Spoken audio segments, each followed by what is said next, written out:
नमस्कार दोस्तों।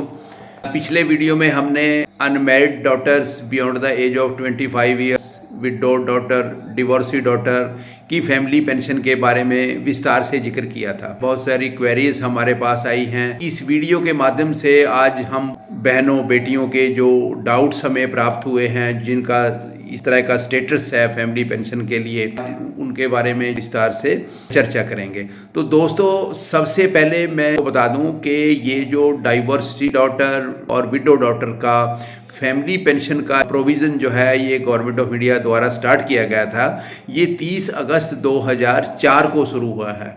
30 अगस्त 2004 से पहले विडो डॉटर, डाइवोर्सी डॉटर को फैमिली पेंशन का प्रोविज़न नहीं था। तो दोस्तों, बहुत सारे केस ऐसे भी हुए हैं कि जहां पे पेरेंट्स की डेथ है वो 30/8/2004 से पहले हो चुकी हो, और उस वक्त वो पेंशन का प्रोविज़न ना होने के कारण जो एलिजिबल डॉटर्स हैं उनको इसकी अवेयरनेस ना हो। तो मैं इसी क्लैरिफिकेशन को आगे बढ़ाते हुए एक टेबल के जरिए आपको जो है समझाने की कोशिश करता हूँ कि मान लीजिए कि पेरेंट्स गवर्नमेंट एम्प्लॉइज थे। पेरेंट्स दोनों भी हो सकते हैं, आइदर ऑफ द पेरेंट्स भी हो सकते हैं। इनकी जो एक बेटी है जिसकी डेट ऑफ बर्थ जो है 1 मार्च 1972 हम मान के चलते हैं, तो she got married on 15 March 1997। Unfortunately got widowed और डिवोर्सी फ्रॉम 1 नवंबर 2002 को। 1 नवंबर 2002 को उसका या तो स्टेटस जो है विडो का हो जाता है या डिवोर्सी का हो जाता है। अनफॉर्चुनेटली फिर उसके पेरेंट्स की जो डेथ है, बोथ पेरेंट्स की, वो 31 दिसंबर 2003 से पहले हो जाती है, 31 दिसंबर 2003। ये डेट मैं इसलिए ले रहा हूँ कि इस डेट तक गवर्नमेंट के ऑर्डर फैमिली पेंशन के लिए विडो डॉटर और डाइवोर्सी डॉटर के लिए नहीं थे। उसके बाद होता क्या है कि ये जो ऑर्डर आते हैं डाइवोर्सी डॉटर और विडो डॉटर को पेंशन देने के, ये आते हैं 30 अगस्त 2004 को।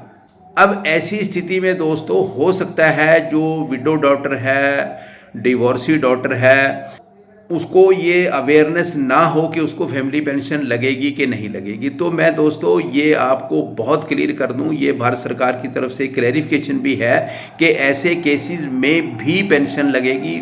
फैमिली पेंशन की मैं बात कर रहा हूं, लेकिन इस केस में फाइनेंशियल इफेक्ट 30 अगस्त 2004 से ही दिया जाएगा, भले ही पेरेंट्स की डेथ वो 2 साल पहले हुई हो, 3 साल पहले, जब भी हुई हो।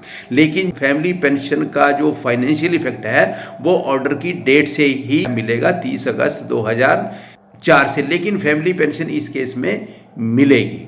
दूसरी स्थिति में सेम केस में आपको अनमैरिड डॉटर के लिए भी आपको बता दूं, जो अनमैरिड डॉटर है beyond the age of 25 years, उसकी जो ऑर्डर है 6 सितंबर 2007 को जारी किए गए थे, 6 सितंबर 2007 को। तो इस केस में भी दोस्तों कि अगर पेरेंट्स की डेथ इस डेट से पहले हो चुकी है, 2005 में, 4 में, 3 में, 2 में, जब भी, इस केस में भी अनमैरिड डॉटर को फैमिली पेंशन मिलेगी, लेकिन जो फाइनेंशियल इफेक्ट है वो 6 सितंबर 2007 से ही मिलेगा, डेट ऑफ डेथ से नहीं मिलेगा।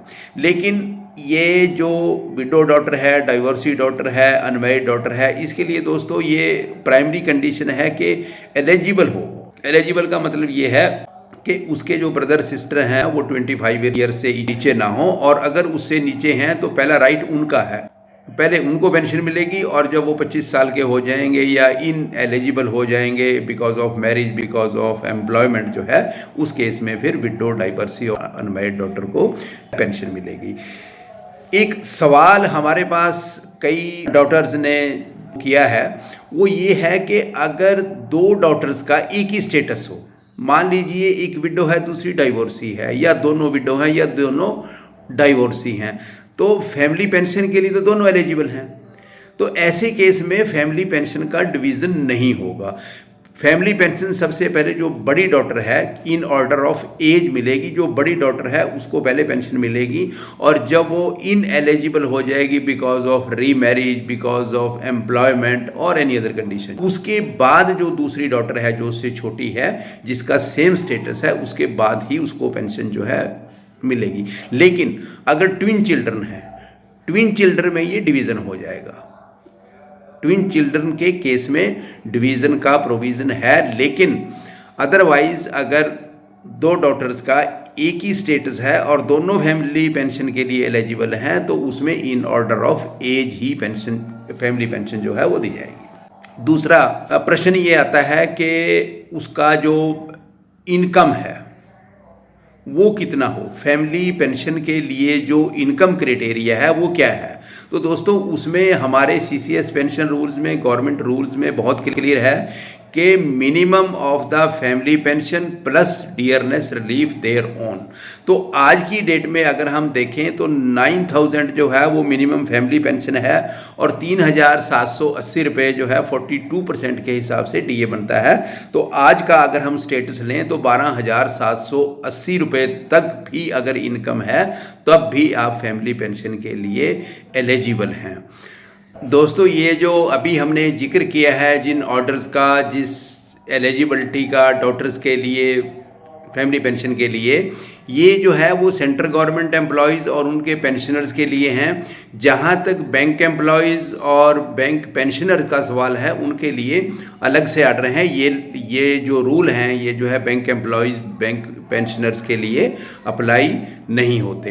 तो ये था दोस्तों फैमिली पेंशन का एक क्लैरिफिकेशन जिसके बारे में बहुत सारे डाउट्स लोगों ने रेज़ किए थे। तो मैं उम्मीद करता हूँ कि शायद आप लोगों को इससे कुछ अवेयरनेस होगी।